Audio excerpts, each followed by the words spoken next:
예, 우리 말씀 나누기 전에 우리 옆에 분에게 시편 116편 5절 말씀처럼 이렇게 서로 권면하도록 하겠습니다. 선포하겠습니다. 여호와는 은혜로우시며, 옆에 분에게 여호와는 은혜로우시며 의로우시며 우리 하나님은 긍휼이 많으십니다. 은혜로우시며 의로우시며 우리 하나님은 긍휼이 많으신 분입니다. 잘 아시는 대로 담임 목사님께서 지금 브라질에서 열리는 기도회에 참석하고 계셔서 제가 오늘 말씀을 전하게 됐습니다. 오늘 밤에 이렇게 도착하시는 일정입니다. 무사히 귀임하실 때까지 기도해 주시기 바랍니다. 말씀을 나누기 전에 질문 아닌 질문을 하나 드리도록 하겠습니다. 우리가 교회에서, 그러니까 기독교회에서 가장 많이 사용하는 단어가 무엇일까요? 기독교에서 제일 많이 사용하는 단어 탑 3를 AI에게 물어봤습니다. 3위는 믿음입니다. 믿음은 신앙생활의 동력이기도 하고 하나님과의 관계를 맺는 연결고리입니다. 눈에 보이지 않는 것을 확신하는 것이고 하나님의 말씀대로 살아가려는 의지를 포함합니다. 우리 크리스찬들의 정체성을 설명할 때 가장 많이 쓰는 단어가 이 믿음이라는 단어입니다. 그 다음에는 2등이 아니라 2등은 오늘 설교 제목과 연관이 있어가지고 맨 마지막에 하고요. 1위는 뭘까요? 우리가 제일 많이 쓰는 단어 교회에서 윤경규 장로님 뭐라고 하시는데 시옷으로 시작하는 사랑을 우리가 가장 많이 씁니다. 사랑은 기독교의 본질이죠. 하나님은 사랑이시기 때문입니다. 사랑은 단순히 감정적인 상태를 넘어서 하나님이 인간을 향해 보여주신 무조건적인 희생을 의미합니다. 그럼 기독교에서 많이 사용하는 단어 2위는 무엇일까요? 네, 맞습니다. 은혜입니다. 은혜가 기독교의 구원관을 가장 잘 나타내는 단어입니다. 인간의 노력이나 자격이 아니라 하나님이 거저 주시는 선물이라는 의미를 담고 있습니다. 저희 아들 토부의 태명이 원래 그레이스였습니다. 그 이유는 대충 짐작하실 수 있을 겁니다. 그런데 시간이 지나고 젠더가 보이라고 이렇게 밝혀지자 저희 두 사람은 고심을 했습니다. 태명을 바꿔야 되나 이렇게 고심하다가 그냥 그레이스 군으로 했던 기억이 있습니다. 어쨌든 은혜라는 단어는 우리가 참 자주 사용하는 단어입니다. 우리가 부르는 찬양 속에 자주 등장하는 단어가 바로 은혜입니다. 오늘 나누는 시편 말씀을 통해서 은혜가 무엇인지 좀 더 구체적으로 알기를 원합니다. 내가 받은 은혜가 어떠한 것인지 돌아볼 수 있는 시간이 되시기를 소원합니다. 오늘 설교 제목에 사실은 앞에 생략된 말이 있습니다.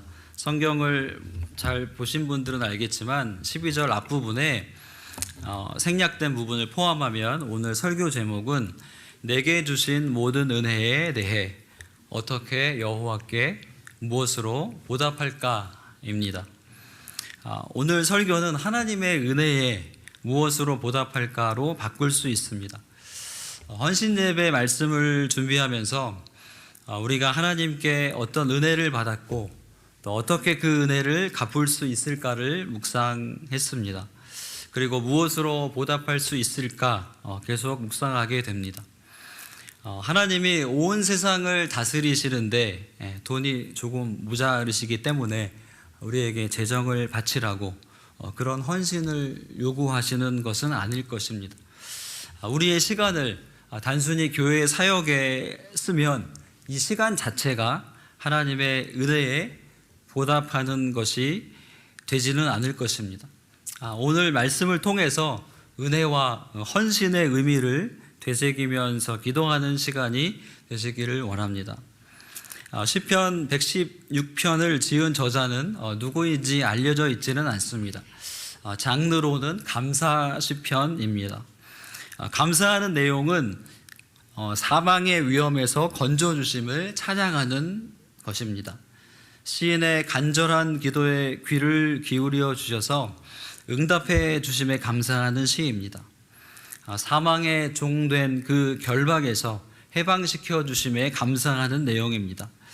여호와께서 기도에 응답해 주시니 내 평생에 기도하고 감사드린다는 다짐의 시편입니다. 시인의 상황이 어떠했습니까? 3절 말씀인데요. 개역개정으로 이렇게 최진환 집사님께서 읽어주셨으니까 세번역으로 제가 읽어드리겠습니다. 죽음의 올가미가 나를 얽어매고 수월의 고통이 나를 엄습하여서 고난과 고통이 나를 덮쳐올 때에, 시인은 지금 죽음의 고통을 직면하고 있습니다. 시편 기자는 고난이 너무 커서 거의 죽다시피 했습니다. 찬양곡 중에 이와 같은 때엔이란 은혜로운 찬양이 있습니다. 이와 같은 때엔 난 노래하네, 사랑을 노래하네, 주님께, 이런 가사하고 멜로디의 찬양입니다. 가사만 보면 이와 같은 때가 어떤 상황인지 잘 알 수 없습니다. 그런데 곡의 배경을 알게 되면 그 상황이 어떤지 알 수 있습니다. 이 찬양의 작사자는 데이빗 그레함이라는 목사님입니다.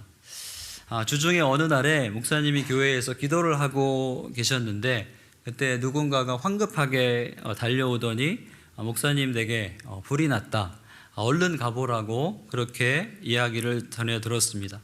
너무 놀라서 목사님이 급히 집으로 가셨지만 이미 집은 다 타버렸고 사랑하는 아내와 아이들도 하나님 품으로 떠나고 난 후였다고 합니다. 불에 타고 재만 남아있는 그 집을 바라보던 목사님이 그 자리에서 무릎을 꿇고 하나님께 부른 노래가 이와 같은 때엔입니다. 가사에서 이와 같은 때는 사실 가족을 잃은 큰 슬픔의 한가운데에 있는 때입니다. 그럼에도 불구하고 하나님의 사랑을 노래한다는 고백의 찬양입니다. 데이빗 목사님에게 갑자기 감당하기 힘든 가족의 죽음으로 인한 고통이 찾아왔습니다. 그럼에도 불구하고 주님을 사랑합니다 라고 고백하고 있습니다. 여기 계신 성도님들께서 이런 상황을 만난다면 어떻게 반응하시겠습니까? 이와 같은 때에 어떤 반응을 하나님께 보이시겠습니까? 오늘 본문의 시인도 어쩌면 이 그레함 목사님과 비슷한 처지에 놓여 있습니다. 116편의 저자는 그가 처한 고난의 때에 하나님께 어떻게 반응했습니까? 4절 말씀입니다. 나는 주님의 이름을 부르며 주님 간구합니다. 이 목숨을 구하여 주십시오. 시인은 주님의 이름을 불렀습니다. 시인은 죽음의 위기 가운데서 목숨을 구해달라고 여호와의 이름으로 간구했습니다. 여호와의 이름으로 간구한다는 것은 성경에서 크게 두 가지를 의미합니다. 첫 번째는 하나님을 믿고 의지하기 때문에 다른 어디에서도 구원을 찾지 않는다는 뜻입니다. 하나님께 대한 깊은 신뢰의 표현입니다. 사도 바울도 로마에 보내는 편지에서 주님의 이름으로 기도하는 것에 대해 말씀합니다. 로마서 10장 12절과 13절 말씀입니다. 유대인이나 헬라인이나 차별이 없음이라 한 분이신 주께서 모든 사람의 주가 되사 그를 부르는 모든 사람에게 부요하시도다. 누구든지 주의 이름을 부르는 자는 구원을 받으리라. 오직 구원은 하나님께만 있습니다. 바울도 그리고 이 시편 116편의 저자도 여호와의 이름으로 그렇게 간구하고 있습니다. 하나님의 이름으로 간구한다는 두 번째 의미는 기도하고 예배하는 일에 삶 전체를 드린다는 고백입니다. 시인이 2절에서 고백하는 것처럼 내가 평생토록 기도하겠습니다 라는 고백입니다. 믿음의 조상인 아브라함의 삶이 이러했습니다. 창세기 12장 8절 말씀을 보면 거기서 베델 동쪽 산으로 옮겨 장막을 치니 서쪽은 베델이요 동쪽은 아이라. 그가 그곳에서 여호와께 제단을 쌓고 여호와의 이름을 부르더니. 아브라함은 창세기 12장에서 하나님께 부르심을 받았습니다. 그리고 어디로 갈지 몰랐지만 하나님이 지시한 땅도 아니고 하나님이 지시할 땅으로 우선 떠났습니다.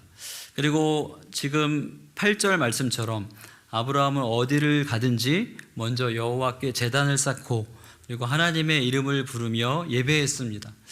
그의 평생에 기도하는 삶을 놓지 않으려 애썼습니다.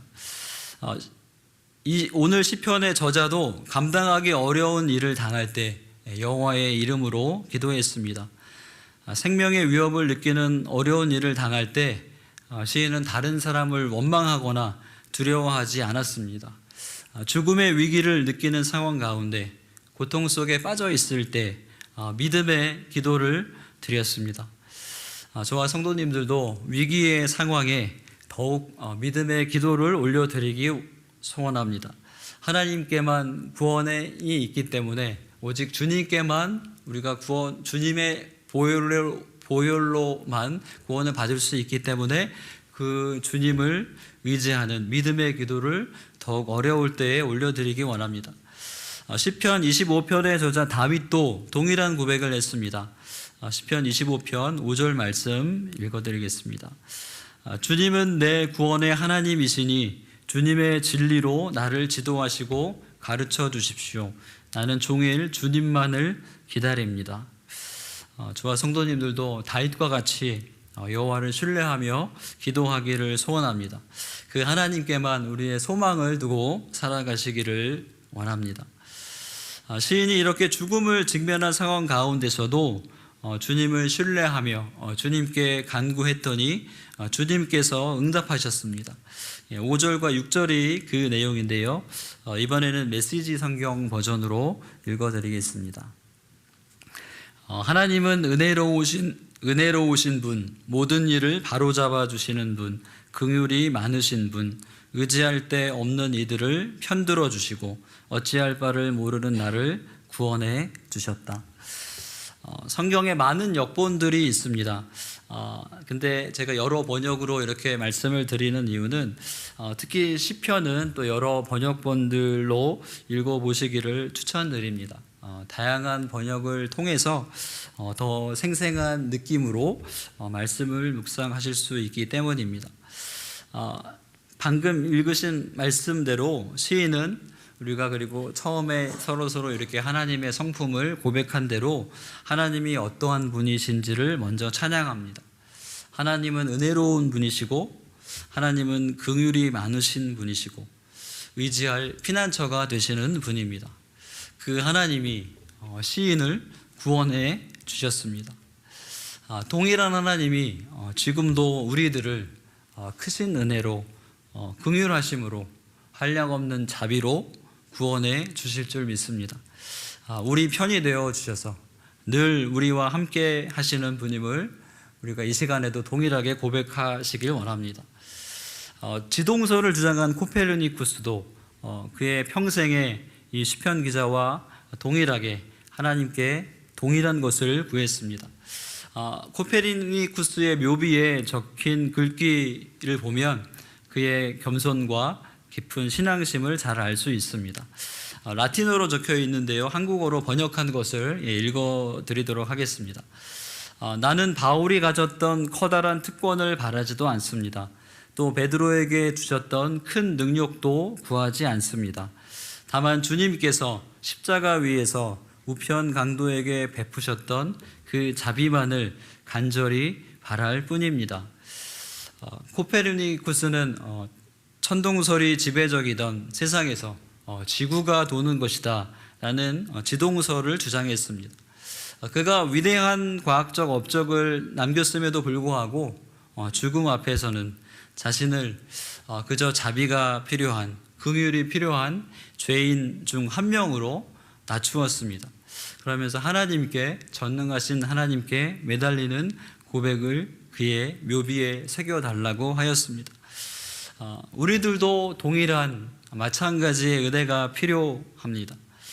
베드로도 바울도 그 어떤 위대한 인물들도 한낱 인간이기 때문에 하나님의 은혜가, 죄사함의 은혜가 필요합니다. 우리가 말씀이 끝나고 은혜 받았습니다 라는 그런 은혜도 우리가 필요하지만, 무엇보다도 하나님이 우리의 죄를 사하여 주시는 그 은혜를 우리가 매일매일 경험하는 것이 필요합니다. 그 은혜들을 오늘도 경험하시고 그 은혜들을 오늘도 새롭게 마음속에 새기시기를 간절히 축원합니다. 8절에 시인이 받은 은혜의 내용이 이어집니다. 하나님의 역사하심과 기도에 대한 응답이 8절에 계속됩니다. 주님께서 내 영혼을 죽음에서 건져주시고 내 눈에서 눈물을 거두어 주시고 내 발이 비틀거리지 않게 하여 주셨으니. 이렇게 은혜를 베푸신 하나님께 시인은 믿음의 고백을 드립니다. 9절 말씀입니다. 내가 살아있는 동안 주님 보시는 앞에서 살렵니다. 이러한 믿음의 고백을 드리는 시인에게도 고난과 고통은 계속됩니다. 10절과 11절 말씀 세 번역으로 읽어드리겠습니다. 내 인생이 왜 이렇게 고통스러우냐 하고 생각할 때에도 나의 믿음은 흔들리지 않았습니다. 나는 한때 몹시 두려워 믿을 사람 아무도 없다 하고 말하곤 하였습니다. 우리 삶에도 저도 이렇게 유학하고 그런 시절들을 이렇게 돌아보니까 이러한 생각들 때문에 잠 못 이루는 밤을 보낼 때가 있었음을 봅니다. 왜 나만 이렇게 고통스러운가? 우리의 믿음이 흔들릴 때가 누구에게나 찾아오기 마련입니다. 세상에 믿을 사람이 정말 아무도 없다라고 느껴져서 두려울 때도 있습니다. 이와 같은 때에도 우리 주님을 더욱 신뢰하고 노래하기 원합니다. 시인이 고통스러운 인생 가운데서도 믿을 사람 아무도 없는 것 같은 세상에서 사는 동안에도 주님에 대한 신뢰가 깨지지 않았다고 고백한 것처럼 우리도 그분을 신뢰하며 주님의 임재 가운데 살겠다고 고백하게 되기를 소망합니다. 12절부터는 반전의 고백이 시작됩니다.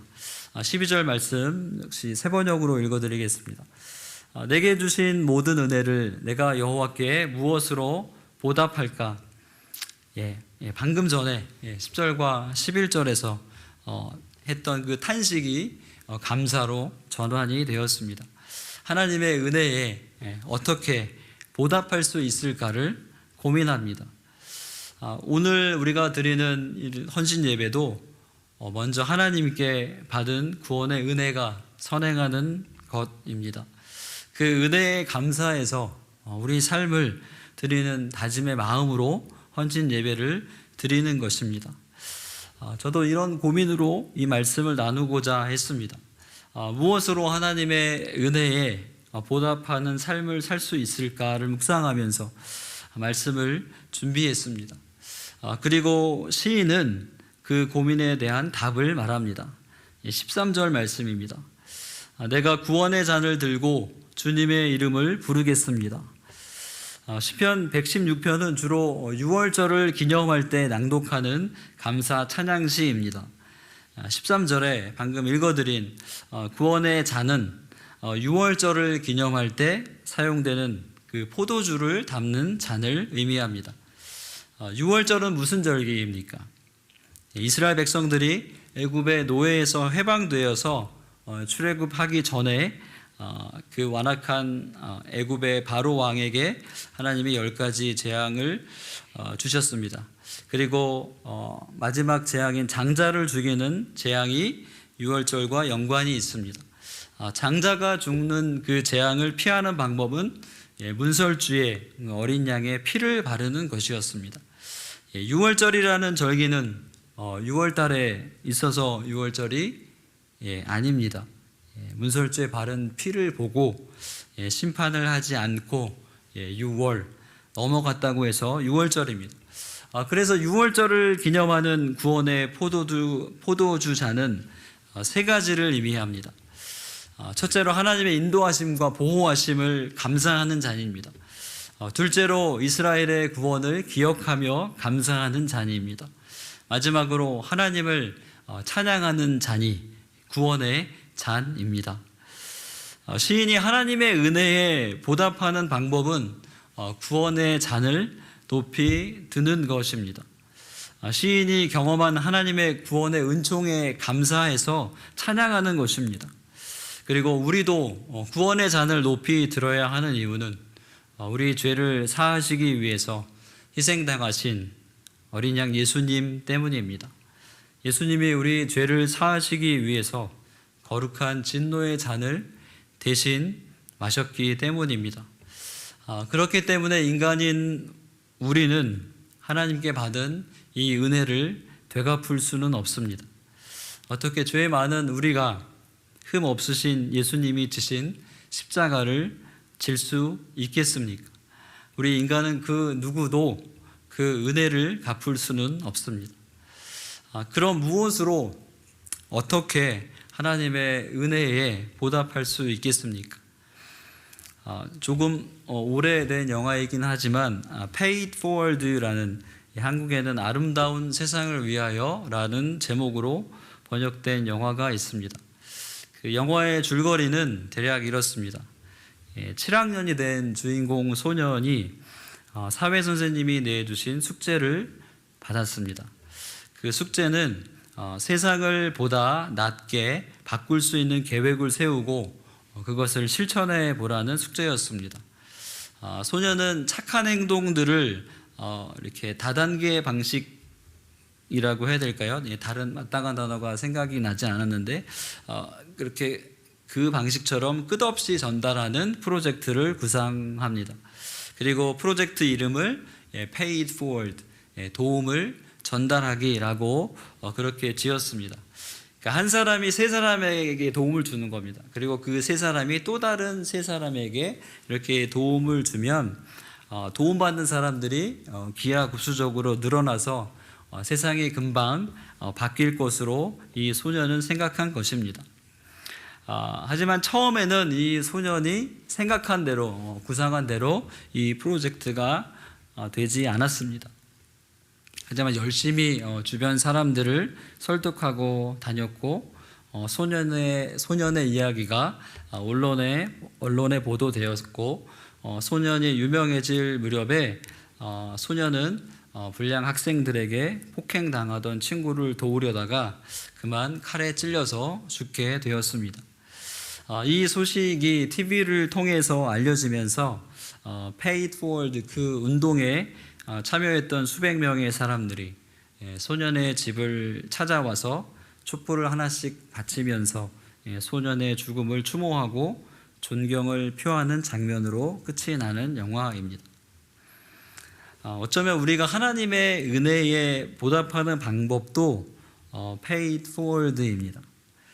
우리가 하나님이 우리를 구원하신 그 은혜를 되갚을 수는 없기 때문에 하나님이 사랑하시는 사람들에게, 우리의 이웃들에게 하나님의 사랑을 갚아야 합니다. 그리고 이렇게 하나님의 은혜와 사랑을 전달하는 것이 선교라고 생각합니다. Pay Grace Forward가 선교이고 헌신이라고 생각합니다. 팔선교회에서 후원하시는 그리고 우리 교회 각 선교회에서 후원하시는 모든 선교사님들도 마찬가지이실 것입니다. 하나님의 은혜에 무엇으로 어떻게 보답할까를 선교지에서 삶으로 실천하고 계신 것입니다. 우리가 도움을 전달하는 방법도, Paid Forward 하는 방법도 여러 가지가 있을 수 있습니다. 선교지에 직접 가서 사역을 하는 것도 한 방법입니다. 그리고 또 보내는 선교사로 선교 후원에 동참하는 것도 하나의 방법이 될 것입니다. 이제 곧 여름 선교를 위한 등록을 받게 됩니다. 그리고 선교를 위한 펀드레이징도 시작될 예정입니다. 그리고 연초에 이미 선교 작전 헌금으로 이미 그 펀드레이징도 시작이 되었습니다. 올해에도 동일하게 우리가 받은 은혜와 사랑들을 흘려보낼 수 있기를 원합니다. 이런 작은 행동들이 결국은 하나님의 은혜에 보답하는 행동이라고 생각합니다.